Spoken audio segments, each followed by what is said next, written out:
ఎండాకాలం అనగానే ముందుగా గుర్తొచ్చేది మల్లెపూలు. ఈ మల్లెపూలని చూడంగానే పులకరించని మనసు ఉండదు. అలాగే ఆనందించని మనిషి ఉండరు.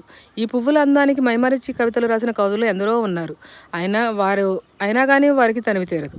అలాంటి ఈ పువ్వుల అందాన్ని మీకు చూపిద్దామని చెప్పేసి ఈరోజు మీకు వీడియో చూపిస్తున్నాను.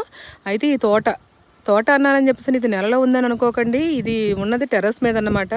మొక్కల్ని ఇంత బాగా సెట్ చేసుకొని వీటికి పువ్వులని రావడం కోసమని ఎంత శ్రద్ధ తీసుకుంటున్నారు అనేది, శ్రద్ధ రెండు ఉన్నాయి దీనికి. చూడండి ఎన్ని పువ్వులు వస్తున్నాయో రోజుకి. అయితే ఇంత బాగా విచ్చుకున్న ఈ పువ్వులు అనుకుంటాయి మా జన్మకి సార్థకత ఆడదాని కొప్పులోకి చేరడం వల్ల వస్తుందా, లేదంటే దేవుడి పాదాల చెంతకు చేరడం వల్ల వస్తుందా అని. వాటికి ఉండేది ఒక్క రోజైనా కానీ వాటి జీవితాన్ని పరిపూర్ణత చేయించాల్సిన బాధ్యత మనందరి మీద ఉంది. ఈ పువ్వులు ఇలా రావడానికి కోసం అని చెప్పేసి వీళ్ళు తీసుకునే శ్రద్ధకి మనం హ్యాట్స్ ఆఫ్ చెప్పి తీరాల్సిందే. ఈ తోట చూసారు కదా ఎంత బాగుందనేది. నచ్చితే లైక్ చేయండి, షేర్ చేయండి, సబ్స్క్రైబ్ చేయండి నా ఛానల్ని JS terrace farming. Thank you.